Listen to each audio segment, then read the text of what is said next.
말씀 누가복음 19장 45절에서 48절 말씀 봉독하겠습니다. 성전에 들어가사 장사하는 자들을 내쫓으시며 그들에게 이르시되 기록된 바 내 집은 기도하는 집이 되리라 하였거늘 너희는 강도의 소굴을 만들었도다 하시니라. 예수께서 날마다 성전에서 가르치시니 대제사장들과 서기관들과 백성의 지도자들이 그를 죽이려고 꾀하되 백성이 다 그에게 귀를 기울여 들으므로 어찌할 방도를 찾지 못하였더라. 아멘. 우리 옆에 계신 분 보고 잘 오셨습니다. 참 잘 오셨습니다.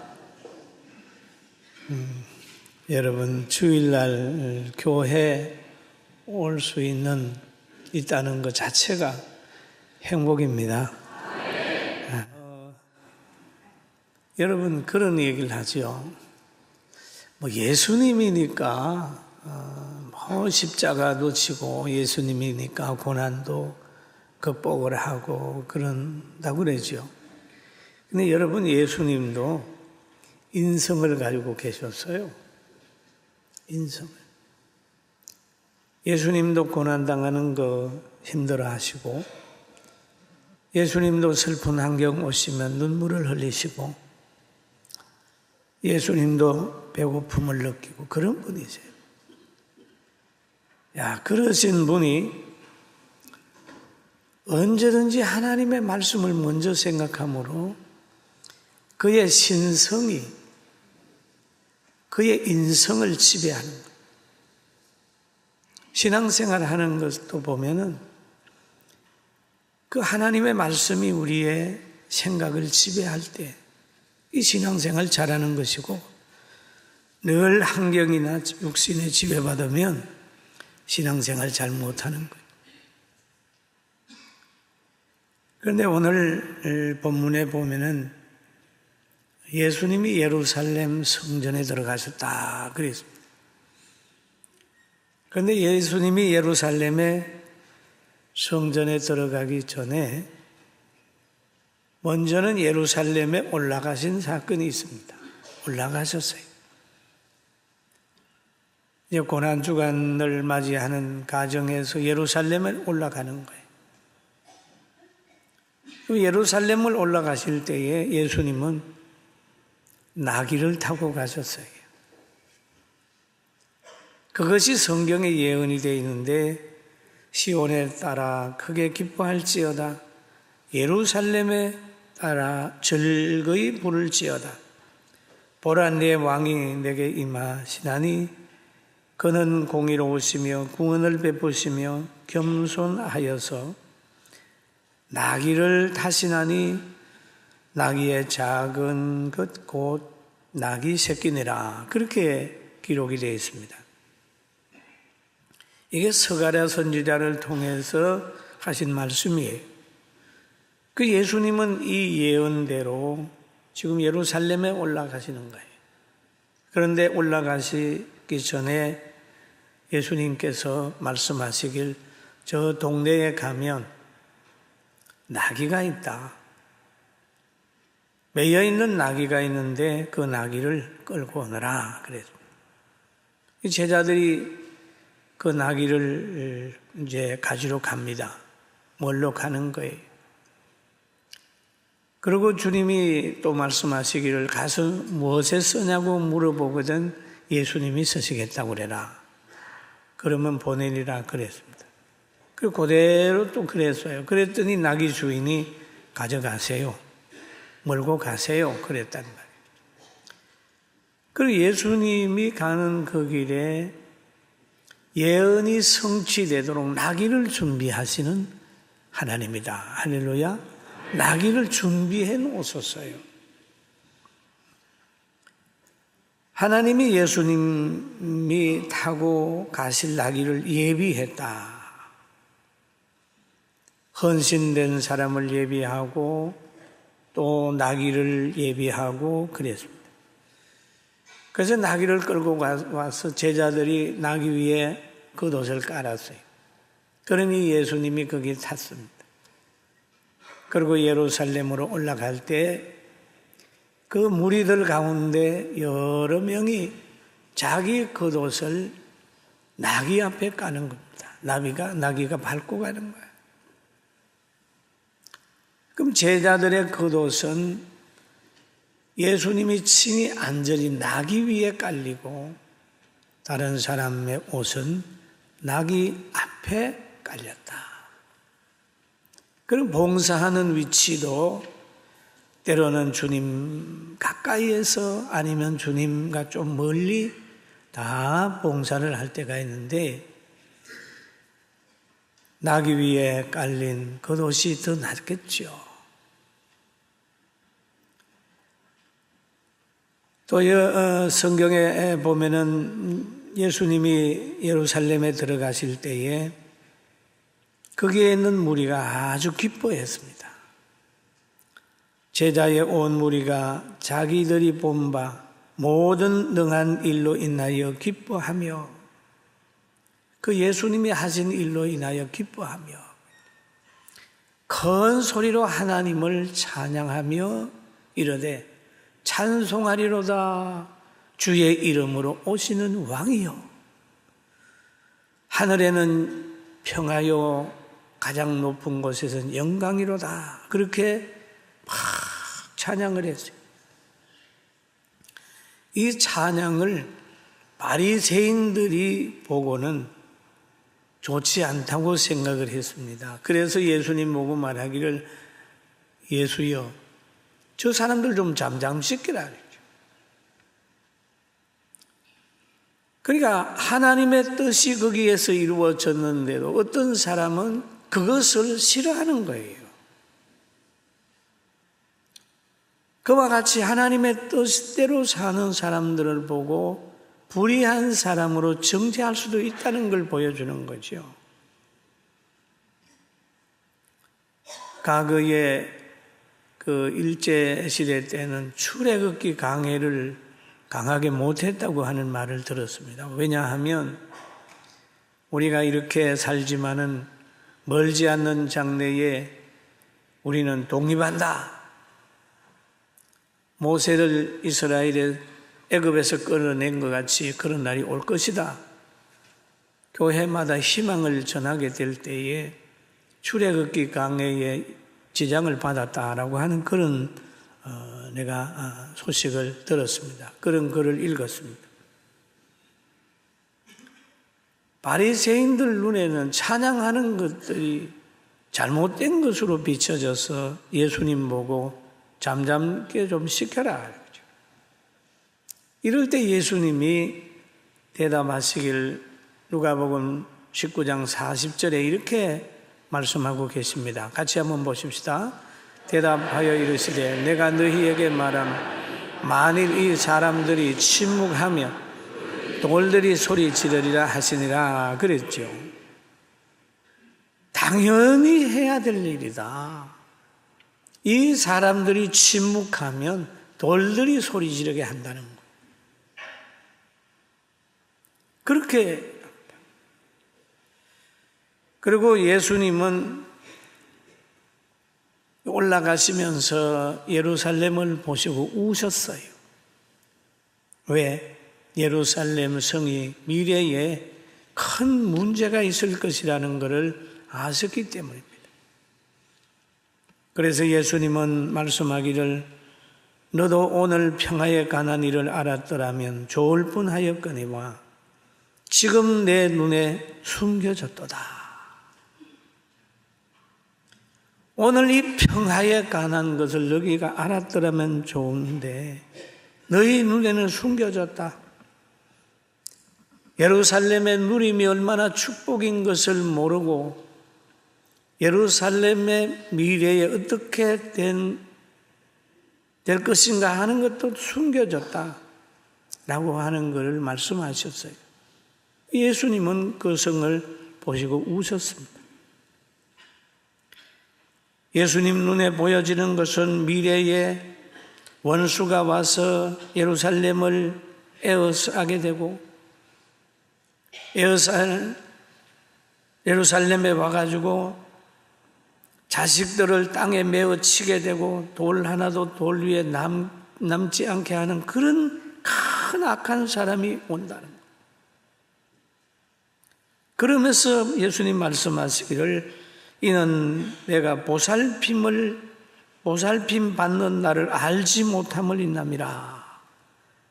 보살핌을 받는 날을 알아야 되는데 모르면 불행해지는 거죠.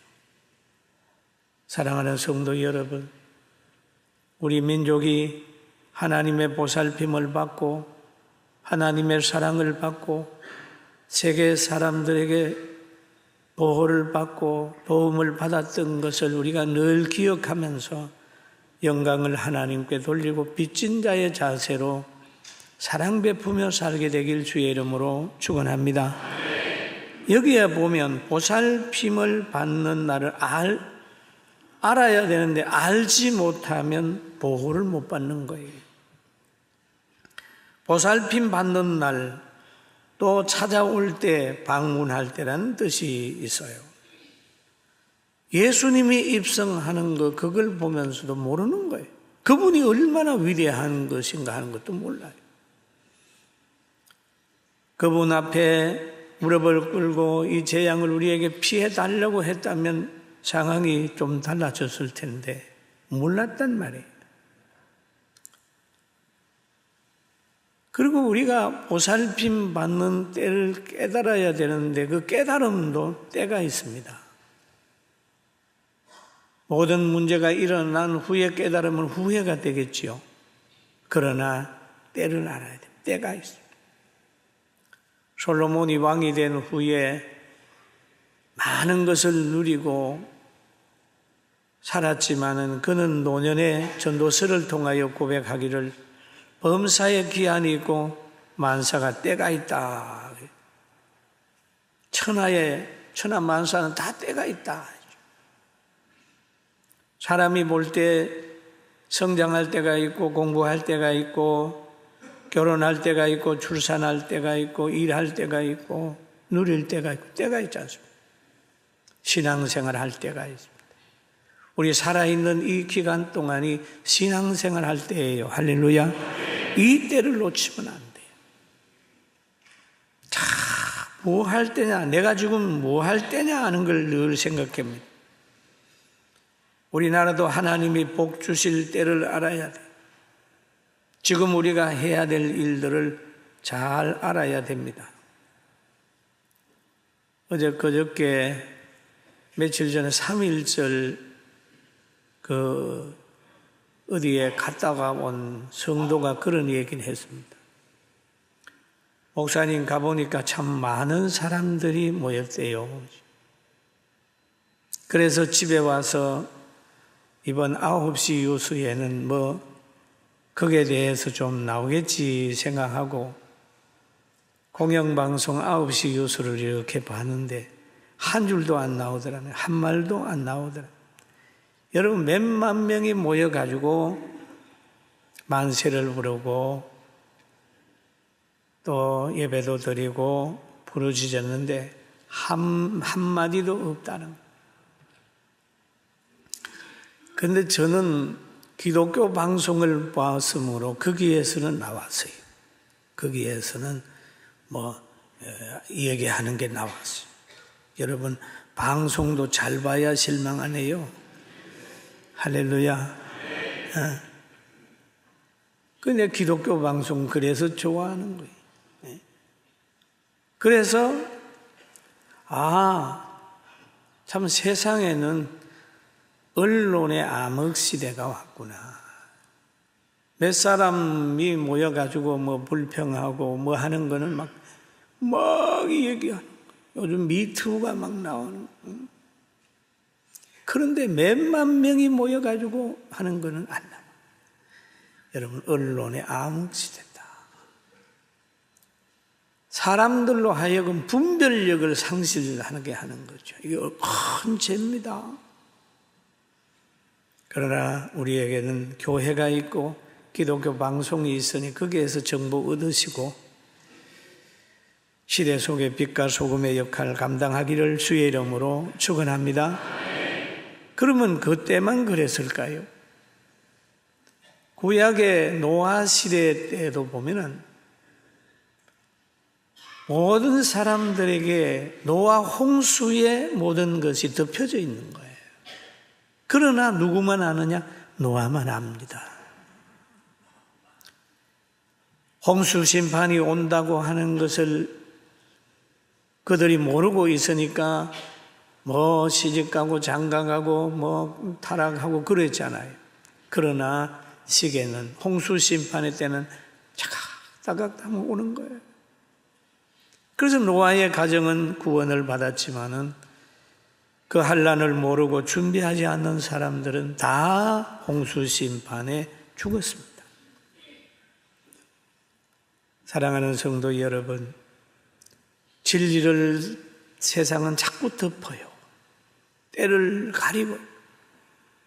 그러나 여러분은 하나님 말씀을 읽으면서 안 보이는 세계를 보고 들리지 않는 것을 듣고 미래에 대한 것을 생각하면서 하나님이 열어놓은 축복의 길, 좁은 문으로 향하여 가게 되길 주의 이름으로 축원합니다. 그리고 인간의 타락은요, 하나님과의 관계가 깨어질 때부터 시작이 돼요. 앞을 못 보는 두 시각장애인이 예수님 지나간다는 소리를 듣고 예수님 우리를 불쌍히 여겨달라고 소리쳤을 때 무리가 그 시각장애를 가진 그 두 사람 보고 잠잠하라! 그런데 그는 무리의 또 여론에 굴복하지 않고 더욱 소리 질렀더니 예수님이 그를 불러서 무엇을 원하느냐 할 때 눈뜨기를 원하느냐고 했을 때 그의 눈을 싹 만져서 낫게 한 사실이 있잖아요. 할렐루야. 여러분, 우리는 여론에 너무 민감해. 누가 나를 어떻게 생각할까? 그거보다 하나님이 나를 어떻게 생각할까 생각하고 늘 기도하면서 양심의 자유를 가지고 당당하게 살기를 주님의 이름으로 축원합니다. 그런데 늘 사람을 의식하고 하던 이 사람, 시기로 똘똘 뭉쳐있는 타락한 교권이 뭘 했느냐? 막 여론을 또 만들었어요. 여론을 만들어가지고 진실을 왜곡시키고 진리를 변질시켰습니다. 그러니 많은 사람들이 또 예수님을 나쁜 사람으로 몰고 가는 거예요. 여러분, 그래서 언론이 중요한 거예요. 친구 잘 사귀어야 좋은 소리 듣고요. 방송도 잘 봐야 은혜가 됐고, 설교도 잘 들어야 됩니다. 믿습니까? 아멘 하는 거 보니까 신통차는 것 같은데 설교 잘 들어야 돼요. 설교 잘. 여러분, 우리가 살다가 보면은 실수할 때가 있어요. 문제를 어디에서 찾느냐? 자기에게서 찾으면 간단해. 여러분, 수없이 많은 교회들이 세워졌다가 문을 닫고 뭐 그런다고 그런 얘기를 들었어요. 또 실정 그랬고요. 우리 교회라고 시험이 없습니까? 우리 교회도 시험이 있었어요. 120명 정도 갔을 때에 어떤 사람이 그러는 거예요. 다른 교회에서 목사에 대한 불신하는 사람이 저도 같은 종류로 봐가지고 아예 싹을 잘라 놓으려고 개척교회 때부터 목사님은 설교만 하시고 다른 건 참여하지 마세요. 우리가 알아서 하겠습니다.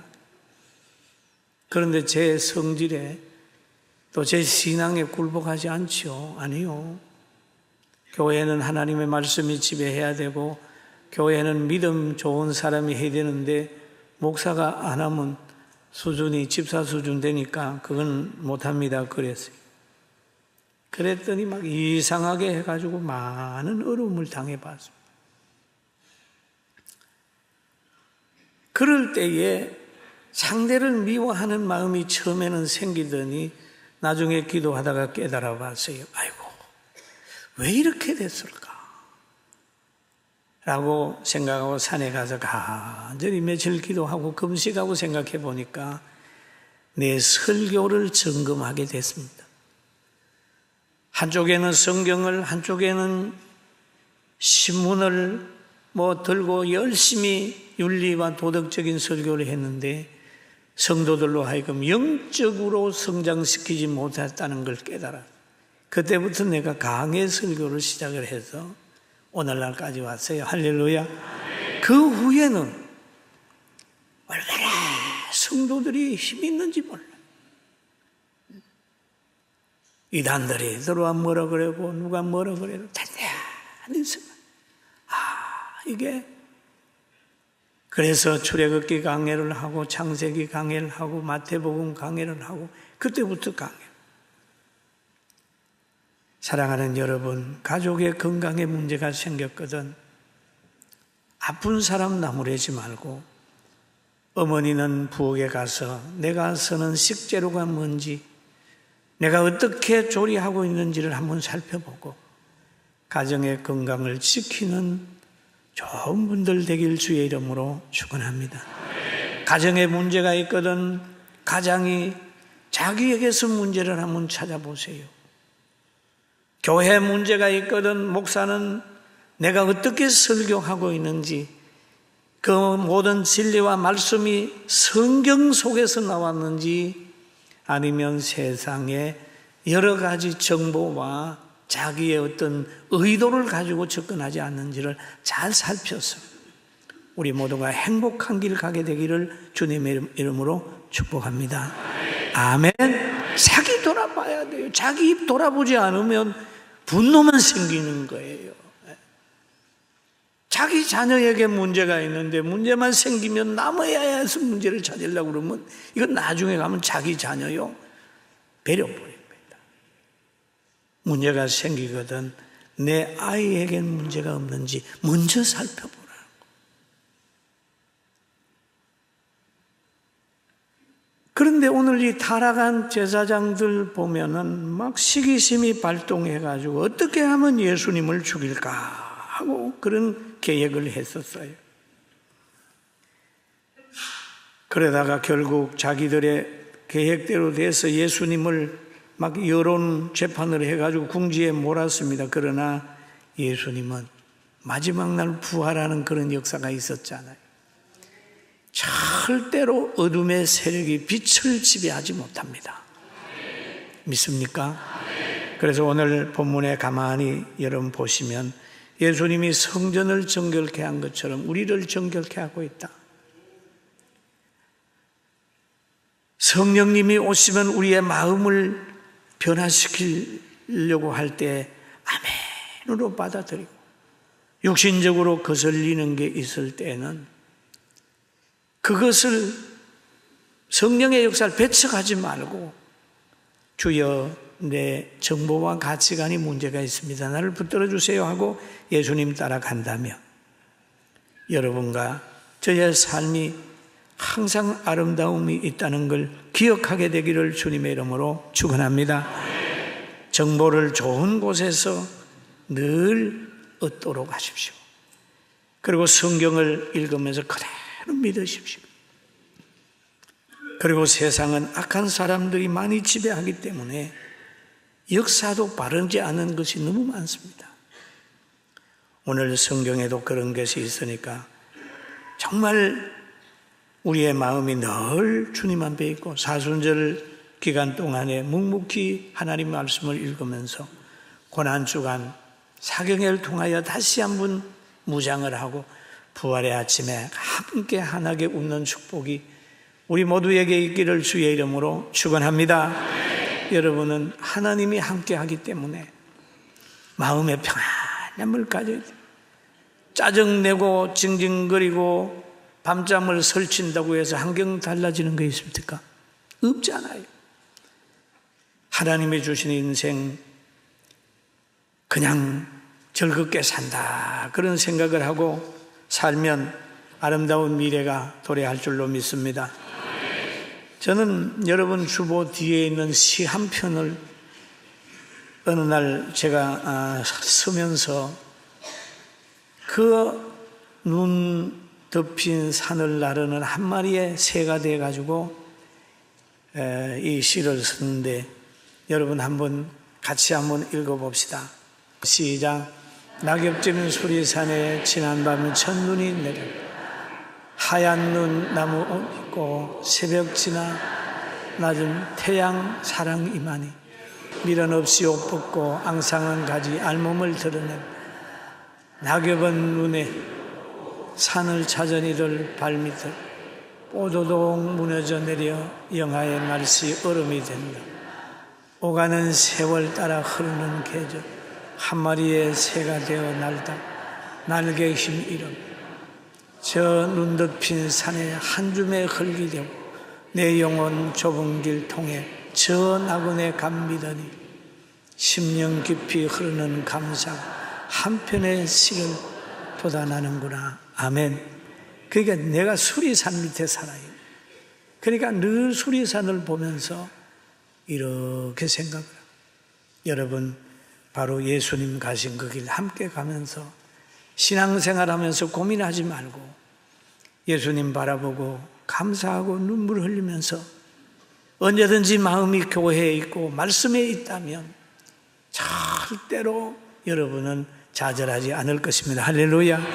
오늘 이 말씀을 듣는 방송으로 듣는 여러분들도 방황하지 마세요. 회복은 성전의 회복이 먼저인 것처럼 오늘 한국교회가 회복되면 나라가 회복이 돼요.